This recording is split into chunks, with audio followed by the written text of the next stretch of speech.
Welcome to T shorts. Indian ఎకానమీలో భాగంగా భారతదేశ ఆర్థిక వ్యవస్థలో భాగంగా ఆర్థిక అభివృద్ధి కొలమానాలు డెవలప్మెంట్ ఇండెక్స్ అంటే ఆర్థిక అభివృద్ధిని కొలిచే సూచికలేంటి, ఆర్థిక అభివృద్ధిని కొలవటానికి ఉత్తమ సూచికగా దేన్ని వాడతారు, అసలు ఆర్థిక అభివృద్ధి అనే పదం దేనికి సంబంధించింది అనే దాన్ని మనం అధ్యయనం చేసినట్లయితే ఇక్కడ మనకు ప్రధానంగా గ్రోత్ అండ్ డెవలప్మెంట్ అనే పదాలను తీసుకుంటే ఇక్కడ ఆర్థిక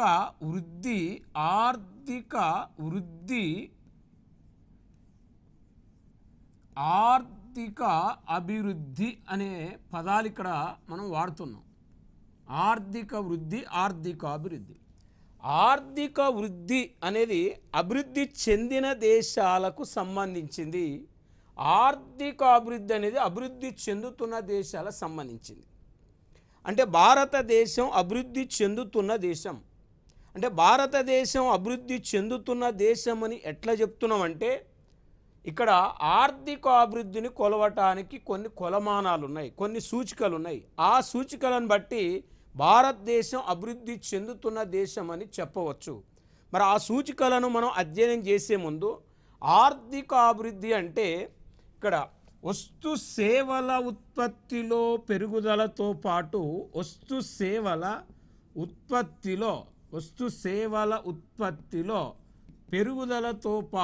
ఉత్పత్తిలో పెరుగుదలతో పాటు సంస్థాగత సాంకేతిక వ్యవస్థాపూర్వక మార్పులను ఆర్థికాభివృద్ధి అంటాం. అంటే ఒక దేశం అభివృద్ధి చెందాలంటే వస్తు సేవల ఉత్పత్తి పెరగాలి. వస్తు సేవల ఉత్పత్తి పెరగాలంటే ఎకానమీలో సాంఘిక మార్పులు రావాలి, నిర్మాణాత్మక మార్పులు రావాలి, వ్యవస్థాపూర్వక మార్పులు రావాలి, సాంకేతిక మార్పులు రావాలి. ఈ మార్పులన్నీ ఎప్పుడైతే ఎకానమీలో వస్తాయో ఒక దేశం ఆర్థికంగా అభివృద్ధి చెందుతుంది. అంటే ఇక్కడ జనరల్గా వస్తు సేవల ఉత్పత్తి పెరగాలంటే ఇక్కడ స్థూల జాతీయోత్పత్తిలో పెరుగుదలను ఆర్థికాభివృద్ధి అంటాం. అంటే స్థూల జాతీయోత్పత్తిలో పెరుగుదలను ఆర్థికాభివృద్ధి అనొచ్చు, వస్తు సేవల ఉత్పత్తిలో పెరుగుదలను ఆర్థికాభివృద్ధి అనొచ్చు. అంటే స్థూల జాతీయోత్పత్తి పెరగాలంటే వాస్తవానికి 3 రంగాల అభివృద్ధి చెందాలి. ఎకానమీలో ప్రాథమిక రంగము, ద్వితీయ రంగము, తృతీయ రంగము అని 3 రంగాలు ఉంటాయి. ఇక్కడ ప్రాథమిక రంగము ప్రైమరీ సెక్టార్. ప్రాథమిక రంగము అంటే దీనిని ఏమొస్తాయి ప్రాథమిక రంగం కిందికి అంటే వ్యవసాయము, అడవులు, మత్స్య సంపద, పశుపోషణ, గనులు మొదలగునవి ప్రాథమిక రంగం కిందికి వస్తాయి.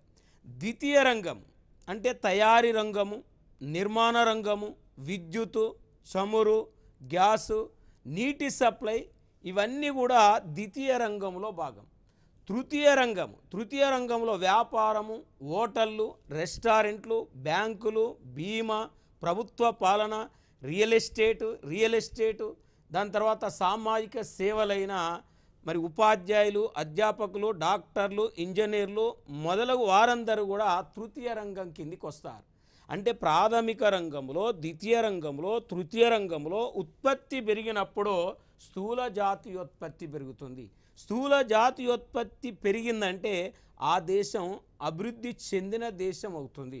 మరి భారతదేశాన్ని ఎందుకు అభివృద్ధి చెందుతున్న దేశం అని చెప్తున్నామంటే ఇక్కడ ఆర్థిక అభివృద్ధి భారతదేశం అని ఎందుకు చెప్తున్నామంటే ఇక్కడ వస్తు సేవల ఉత్పత్తిలో పెరుగుదలతో పాటు సంస్థాగత సాంకేతిక వ్యవస్థాపూర్వక నిర్మాణాత్మక మార్పులతో కూడుకున్న ప్రక్రియనే ఆర్థికాభివృద్ధి అంటాం. ఎప్పుడైతే ఈ మార్పులన్నీ ఎకానమీలో వస్తాయో ఆల్టర్నేట్గా 3 రంగాల ఉత్పత్తి పెరిగి ఆర్థికాభివృద్ధి జరుగుతుంది. అంటే మరి ఈ ఆర్థికాభివృద్ధిని కొలవటానికి అనేక కొలమానాలు మనం చదువుకునే ముందు ఆర్థికాభివృద్ధి అనేది అభివృద్ధి చెందుతున్న దేశాలకు సంబంధించింది. ఆర్థికాభివృద్ధి అనేది వాస్తవానికి మనకు గుణాత్మకమైనది. ఆర్థిక అభివృద్ధిని కొలవలేము. ఇది కంటికి కనిపించదు. దీన్ని కొలవలేము, ఇది గుణాత్మకమైనది, ఇది దీర్ఘకాలిక ప్రక్రియ, ఇది నిరంతర ప్రక్రియ.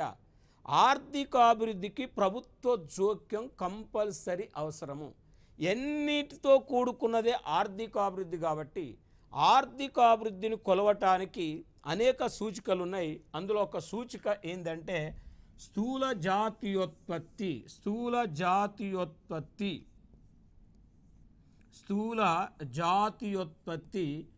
ఆర్థికాభివృద్ధిని కొలవటానికి ఒక సూచికగా దీన్ని మనం వాడతాం.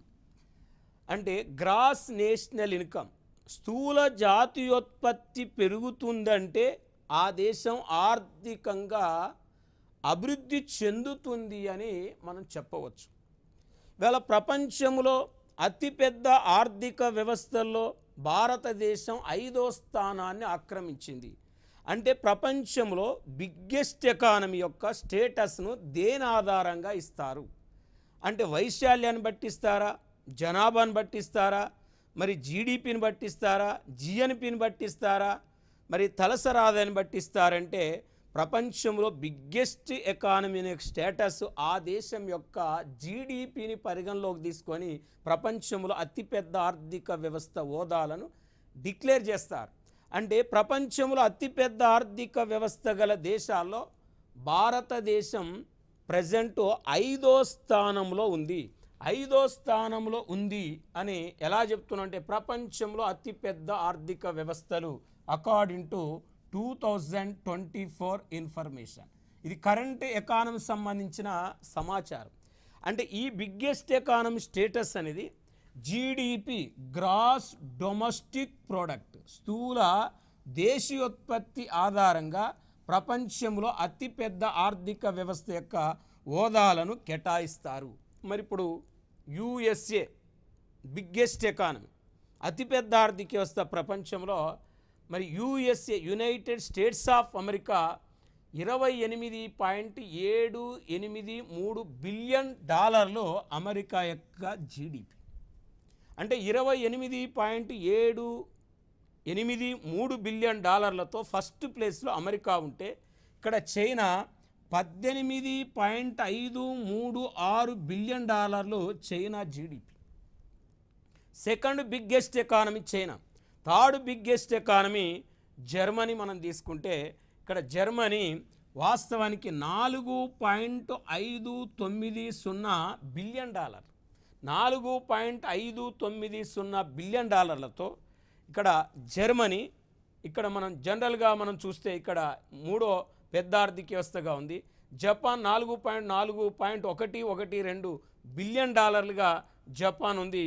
ఇక్కడ ఇండియా చూస్తే 3.942 బిలియన్ డాలర్లతో 5వ అతిపెద్ద ఆర్థిక వ్యవస్థగా భారతదేశం ఉంది. అంటే ప్రపంచంలో అతిపెద్ద ఆర్థిక వ్యవస్థలను వరుస క్రమంలో గుర్తించుము, అసెండింగ్ ఆర్డర్లో గుర్తించుము, డిసెండింగ్ ఆర్డర్లో గుర్తించు అన్నప్పుడు మనం ఒక్కటే గుర్తుపెట్టుకోవాలి. America first, China second, Germany third, Japan fourth, India fifth. అయితే ఇటీవల భారతదేశం ఫ్రాన్స్ దేశాన్ని, ఇంగ్లాండ్ దేశాన్ని అధిగమించి 5వ అతిపెద్ద ఆర్థిక వ్యవస్థగా అవతరించింది. అంటే గతంలో భారతదేశం 7వ అతిపెద్ద ఆర్థిక వ్యవస్థగా ఉండే. అంటే ఇక్కడ ఇంగ్లాండ్, ఫ్రాన్స్ల తర్వాత 7th ప్లేస్లో ఉంటే వాస్తవానికి మనది ఇవాళ 2 దేశాలను అధిగమించి మరి 5వ అతిపెద్ద ఆర్థిక వ్యవస్థగా అవతరించిందంటే మరి ప్రపంచంలో అంటే మనం భవిష్యత్తులో భారతదేశం 2030 నాటికి 3వ పెద్ద ఆర్థిక వ్యవస్థగా అవతరిస్తుందని అంచనా వేస్తున్నారు. మరి అది ఎంతవరకు మనం సమంజసం అవుతుంది అనేది 2030 వరకు చూడాలి. ఇప్పటి వరకు అయితే 5వ బిగ్గెస్ట్ ఎకానమీగా చెప్పవచ్చు. అంటే 7 నుంచి 5కు అంటే ర్యాంకు తగ్గిందంటే 7వ స్థానం నుంచి 5వ స్థానానికి ర్యాంకు తగ్గిందంటే ఇక్కడ మన జీడిపి పెరిగింది. జీడిపి పెరిగిన దాన్ని బట్టి భారతదేశం అభివృద్ధి చెందుతున్న దేశంగా చెప్పడానికి చక్కటి నిదర్శనం ఇక్కడ జీడిపి కూడా ఒక నిదర్శనంగా మనం చెప్పవచ్చు. మరి ఇది ప్రపంచంలో అతిపెద్ద ఆర్థిక వ్యవస్థలకు సంబంధించిన మరొక అంశం. ఇంకా ఆర్థిక అభివృద్ధిని కొలవటానికి మరొక సూచి ఇక్కడ మానవ అభివృద్ధి సూచి. దీన్ని మనం హ్యూమన్ డెవలప్మెంట్ ఇండెక్స్ అంటాం. హ్యూమన్ డెవలప్మెంట్ ఇండెక్స్ అంటే దీన్ని మానవ అభివృద్ధి సూచిక అంటారు. మానవ అభివృద్ధి సూచిక ఆర్థికాభివృద్ధిని కొలవటానికి తాజా సూచిక, వర్తమాన సూచిక, లేటెస్ట్ సూచిక HDI. ఈ సూచికను 1990వ సంవత్సరంలో UNO అనుబంధ సంస్థ UNDP రూపొందించింది. మరి ఈ సూచికను 1990వ సంవత్సరంలో UNO అనుబంధ సంస్థ UNDP రూపొందిస్తే, యునైటెడ్ నేషన్ డెవలప్మెంట్ ప్రోగ్రామ్, ఈ సంస్థ రూపొందిస్తే ఈ సూచిని 1997వ సంవత్సరంలో పాకిస్తాన్ దేశానికి చెందిన ఆర్థికవేత్త మెహబూబుల్ హక్కు ప్రచారంలోకి తీసుకురావటం జరిగింది. అంటే మనకు ఎలా అడుగుతాడు క్వశ్చను, ఆర్థికాభివృద్ధిని కొలవటానికి ఈ క్రింది వానిలో ఉత్తమ సూచిక. నెంబర్ 1 భౌతిక జీవన ప్రమాణ సూచిక, మానవ అభివృద్ధి సూచిక, మానవ పేదరిక సూచిక, బహుళ పేదరిక సూచిక అన్నప్పుడు అక్కడ మనం ఆన్సర్ అనేది మానవ అభివృద్ధి సూచిక చేయాలి. మానవ అభివృద్ధి సూచికను ఎవరు రూపొందించడం జరిగిందంటాడు. UNO అనుబంధ సంస్థ UNDP, యునెస్కో, యూనిసెఫ్, WHO అంటాడు. UNDP రూపొందించి మానవ అభివృద్ధి సూచికను ప్రచారంలో తెచ్చిన ఆర్థికవేత్త అంటాడు అమర్త్య సేన్, మెహబూబుల్ హక్, పాల్ స్ట్రీటన్, పాల్ షాముల్సన్ అంటాడు. అంటే అప్పుడు మెహబూబుల్ హక్ అనే ఒక ఆర్థికవేత్త ప్రచారంలోకి తీసుకురావటం జరిగింది. మరి ఈ మానవ అభివృద్ధి సూచికలో ఎన్ని అంశాలు తీసుకొని ఒక దేశ ఆర్థికాభివృద్ధిని కొలుస్తారంటే, మానవ అభివృద్ధి సూచికలో 3 అంశాలను పరిగణలోకి తీసుకుంటారు. ఆ 3 అంశాలు ఏంటి అంటే, 1 అక్షరాస్యత, 2 ఆయు ప్రమాణము, 3 తలసరి ఆదాయము. ఈ 3 అంశాలను తీసుకొని మానవ అభివృద్ధి సూచిక ద్వారా ప్రపంచ దేశాల అభివృద్ధిని కొలుస్తారు.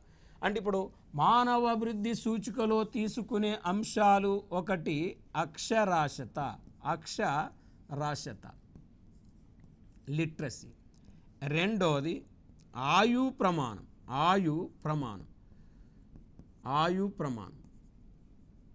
3ది తలసరి జీడిపి.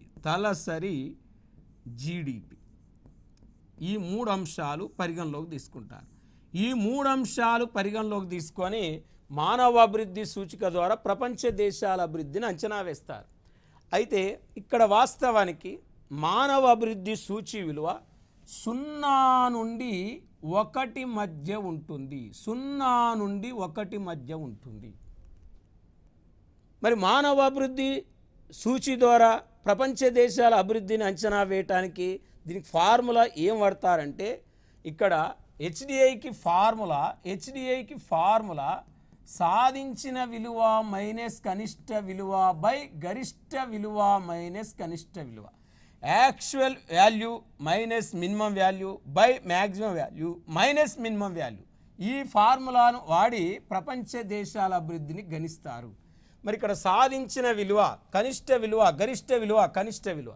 అయితే ఇక్కడ అక్షరాస్యతకు వాస్తవానికి గరిష్టము 100 తీసుకుంటారు, కనిష్టము 0 తీసుకుంటారు. ఇక్కడ ఆయు ప్రమాణం గరిష్టం 85 సంవత్సరాలు తీసుకుంటారు, కనిష్టం 20 సంవత్సరాలు తీసుకుంటారు. తలసరి జీడిపి గరిష్టం $75,000 తీసుకుంటారు, కనిష్టం $100 తీసుకుంటారు. అంటే ఈ విధంగా కనిష్ట గరిష్ట వాల్యూలు ఇలా నిర్ణయిస్తారు. అక్షరాస్యత 100 గరిష్టం, కనిష్టం 0, ఆయు ప్రమాణం 85 గరిష్టం, కనిష్టం 20, తలసరి జీడిపి $75,000, మ్యాక్సిమం మినిమం $100 తీసుకుంటారు. తీసుకొని ప్రపంచ దేశాల అన్ని దేశాల అభివృద్ధిని గణన చేస్తారు, అన్ని దేశాల అభివృద్ధిని కొలుస్తారు. ఇప్పుడు ఈ సూచీలో మనం జనరల్గా తీసుకుంటే ఒక కాన్సెప్ట్ మనం తీసుకుంటే ఎట్లా క్యాలిక్యులేట్ చేస్తారు, ఎలా క్యాలిక్యులేట్ చేస్తారంటే, ఇప్పుడు భారతదేశం యొక్క అక్షరాస్యత 70 అనుకోండి. ఇప్పుడు సాధించింది 70, అంటే ఇక్కడ సాధించిన వాల్యూ 70, కనిష్టము 0, గరిష్టము 100, కనిష్టము 0. అప్పుడు ఈ 70 జీరోలోకి వెళ్ళి తీసేస్తే 70, 100లోకి వెళ్ళి 0 తీసేస్తే 100. అంటే ఇక్కడ మనకు వాస్తవానికి 0.7 అంటే ఇక్కడ 700/100 వేస్తే మనకు ఇక్కడ పాయింట్ పెట్టుకుంటే 700 అంటే 0.100 కాబట్టి 0.7 మనకి ఇందులో పాయింట్లు వచ్చినాయి. అక్షరాస్యతలో 0.7 వచ్చినాయి. మరి ఇందులో వచ్చిన పాయింట్లు, ఇందులో వచ్చిన ఈ మూడిట్లో వచ్చిన పాయింట్లను కూడి యావరేజ్ తీస్తే అక్కడ 0 నుండి 1 మధ్య వస్తుంది. అంటే ఆ వచ్చిన పాయింట్లను బట్టి, ప్రతి దేశానికి వచ్చిన పాయింట్లను బట్టి ఇలా ర్యాంకులు ఇచ్చుకుంటూ పోయి మానవ అభివృద్ధి ఆధారంగా ఏ దేశం ముందంజలో ఉంది, ఏ దేశం వెనకంజలో ఉందని చెప్తారు. అంటే ఈ గణించగా వచ్చిన వాల్యూ 0.5 లోపు ఉంటే అవి లో హ్యూమన్ డెవలప్డ్ కంట్రీస్. 0.5 నుంచి 0.8 మధ్య ఉంటే మిడిల్ హ్యూమన్ డెవలప్డ్ కంట్రీస్. ఇక్కడ కంట్రీస్. నెక్స్ట్ 0.8 కంటే ఎక్కువ ఉంటే హై హ్యూమన్ డెవలప్డ్ కంట్రీస్, అంటే అధిక మానవ అభివృద్ధి దేశాలు, మధ్యస్థాయి మానవ అభివృద్ధి దేశాలు, తక్కువ స్థాయి మానవ అభివృద్ధి దేశాలు. వీటిని మనం ఎట్లా చెప్పొచ్చు అంటే, ఇంకా ఎలా చెప్పొచ్చు అంటే, ఇక్కడ 0.5 కంటే తక్కువ ఉంటే, 0.5 కంటే తక్కువ ఉంటే అంటే అల్పాభివృద్ధి దేశాలు అంటారు, అంటే వెనకబడిన దేశాలు అంటారు. 0.5 లోపు ఉంటే 0.5 అంటే లోయర్ ఇన్కమ్ కంట్రీస్ అంటాం, మరి 0.5 నుంచి 0.8 మధ్య ఉంటే మిడిల్ ఇన్కమ్ కంట్రీస్ అంటాం.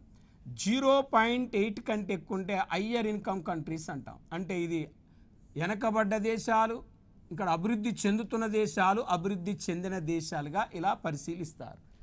అంటే ఈ విధంగా అభివృద్ధి చెందని దేశాలు, అభివృద్ధి చెందుతున్న దేశాలు, అభివృద్ధి చెందిన దేశాలుగా పరిగణిస్తారు.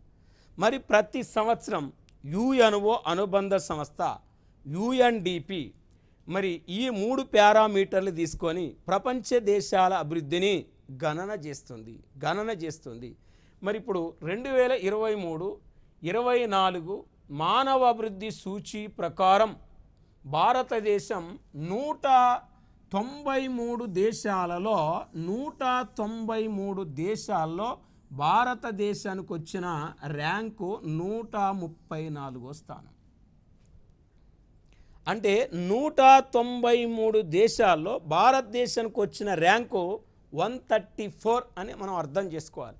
ఇక్కడ మానవ అభివృద్ధిలో మొదటి స్థానంలో ఉన్న టాప్ 3 దేశాలు చూస్తే ఇక్కడ వాస్తవానికి స్విట్జర్లాండ్ 0.967, అంటే స్విట్జర్లాండ్ కూడా ఒక పాయింట్ లేదు, స్విట్జర్లాండ్ కూడా ఒక అంకెకు చేరుకోలేదు, కేవలం ఒక అంకెకు ఇంకా దగ్గరలో ఉంది.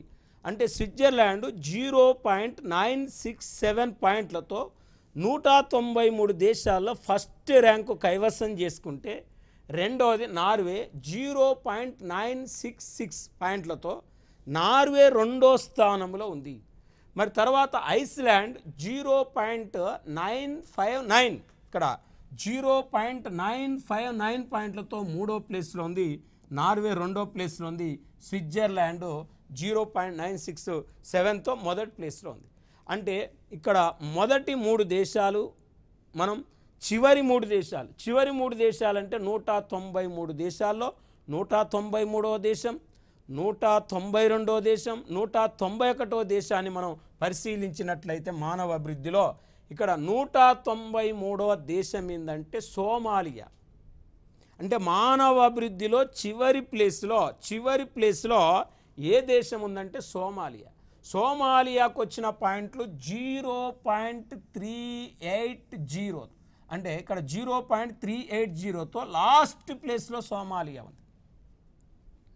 అంటే 193వది. అంటే 192 సౌత్ సూడాన్, 192 సౌత్ సూడాన్ అంటే సౌత్ సూడాన్కు వచ్చిన పాయింట్లు 0.381, అంటే 0.381 పాయింట్లతో 92వ ప్లేస్లో సౌత్ సూడాన్ ఉంది. తర్వాత సెంట్రల్ ఆఫ్రికన్ రిపబ్లిక్. మరి సెంట్రల్ ఆఫ్రికన్ రిపబ్లిక్ వచ్చిన పాయింట్లు 0.387, అంటే 0.387తో సౌత్ అంటే సెంట్రల్ ఆఫ్రికన్ రిపబ్లిక్ 191ది, South Sudan 192, Somalia 193.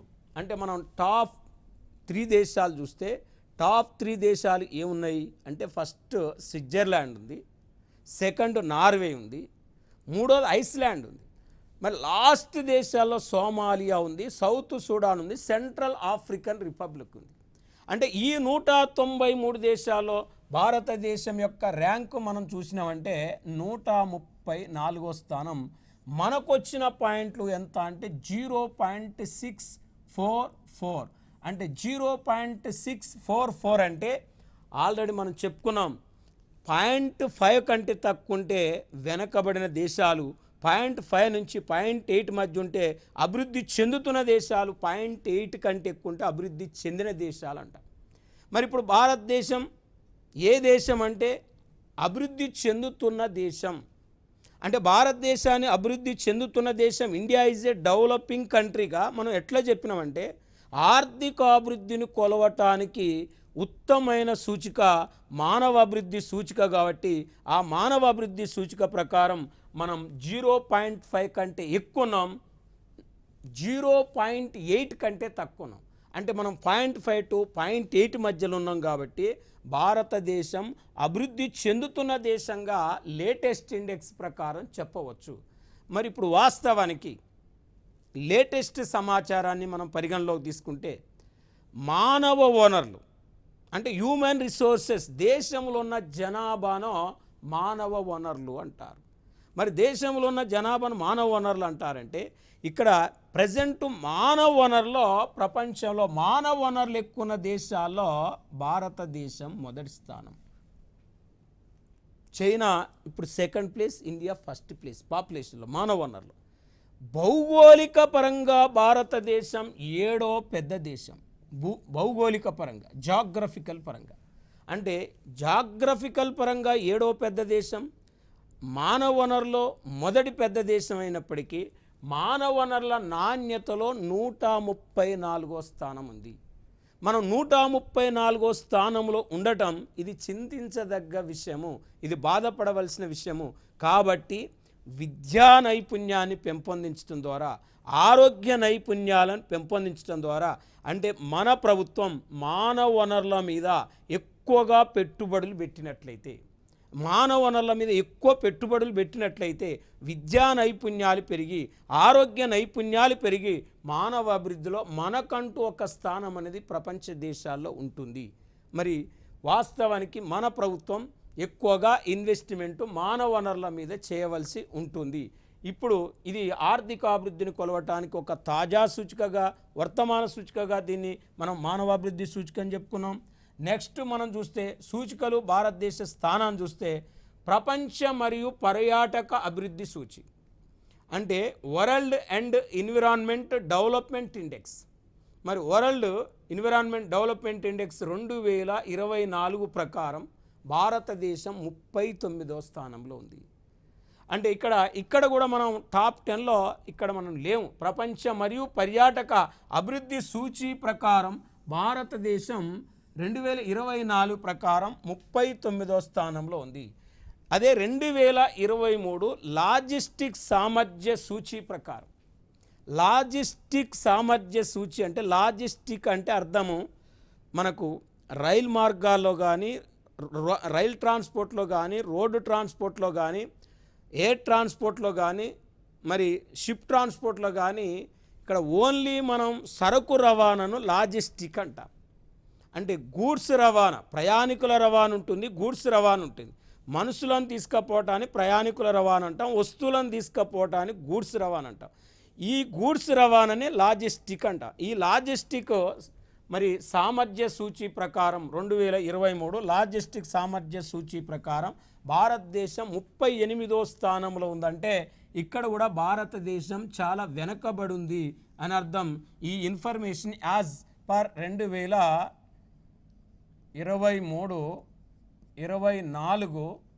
Indian economic survey information. Indian economic survey information. Indian economic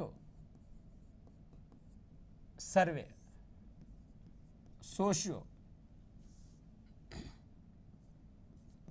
Indian economic survey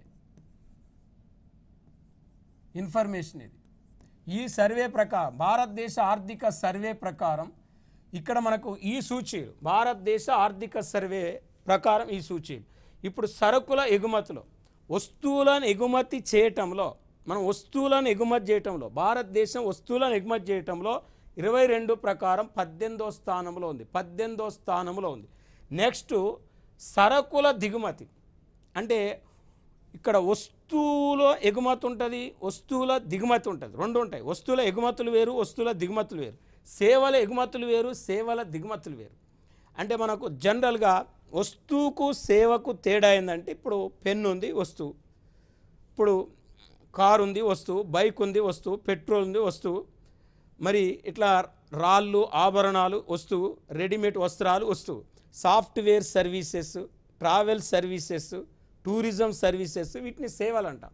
మరి ఇక్కడ మన కంటికి కనిపించే వాటిని వస్తువులు అంటాం, కంటికి కనిపించని వాటిని సేవలు అంటాం. ఇక్కడ వస్తువులు అంటే సరుకుల ఎగుమతులు, అంటే వస్తువుల ఎగుమతులో 2022 ప్రకారం భారతదేశం 18వ స్థానం. 2022 ప్రకారం భారతదేశం 18వ స్థానం. అదే సరుకుల దిగుమతులో, అంటే వస్తువుల దిగుమతులో 2022 ప్రకారం భారతదేశం ఎన్నో స్థానం అంటే 9వ స్థానం. అంటే ఎక్స్పోర్ట్లలో 18th, ఇంపోర్ట్లలో 9th ప్లేస్లో ఉన్నాం.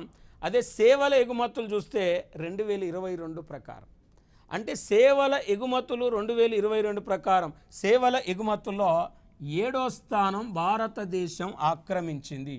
7వ స్థానం భారతదేశం ఆక్రమించింది. మరి ఇప్పుడు జనరల్గా సేవల దిగుమతులు, సర్వీస్ ఇంపోర్ట్స్లో సేవల దిగుమతుల్లో భారతదేశం 8వ స్థానం ఆక్రమించింది.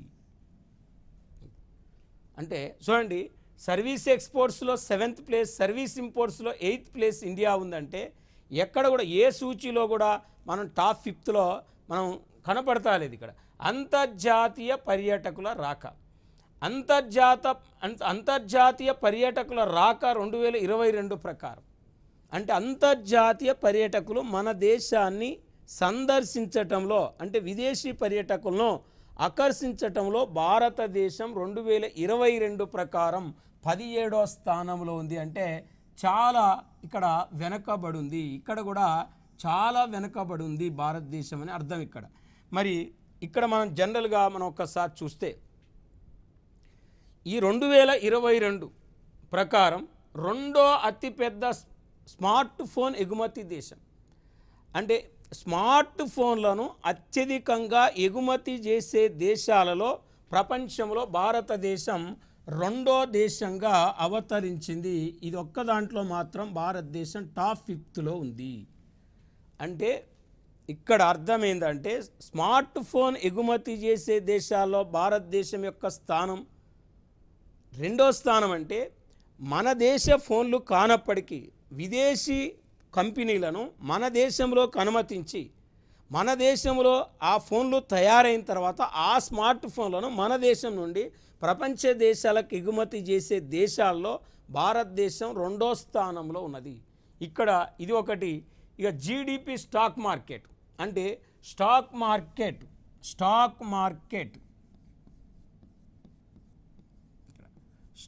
మార్కెట్ అంటే షేర్ల కొనుగోలు అమ్మకాలు జరిగే ప్రదేశాన్ని స్టాక్ మార్కెట్ అంటాం. అంటే షేర్ల కొనుగోలు అమ్మకాలు జరిగే ప్రదేశాన్ని స్టాక్ మార్కెట్ అంటాం. అంటే ఈ stock market, GDP stock market క్యాపిటలైజేషన్లో 5వ స్థానం భారతదేశం ఆక్రమించింది. అంటే జీడిపి క్యాపిటల్, అంటే స్టాక్ మార్కెట్లో ఎక్కువగా ఇన్వెస్ట్మెంట్ దేశాలలో ప్రపంచంలోనే భారతదేశం 5వ స్థానం ఆక్రమించిందంటే మనం అర్థం చేసుకోవాలి. తర్వాత టెలికాం, కంప్యూటర్ సేవల ఎగుమతులు, అంటే టెలికాం కంప్యూటర్ సేవల ఎగుమతిలో కూడా భారతదేశం ఎన్నో స్థానం ఆక్రమించిందంటే ఇక్కడ 2వ స్థానం ఆక్రమించిందని చెప్పుకోవచ్చు. ఆర్థికాభివృద్ధిని కొలవటానికి అనేక సూచికల గురించి మనం అధ్యయనం చేయటం జరిగింది. ఎన్ని సూచికల కంటే ఉత్తమమైన సూచిక మానవ అభివృద్ధి సూచిక కాబట్టి దాని మీద ఎక్కువగా ఫోకస్ చేయాలి. Okay, thank you.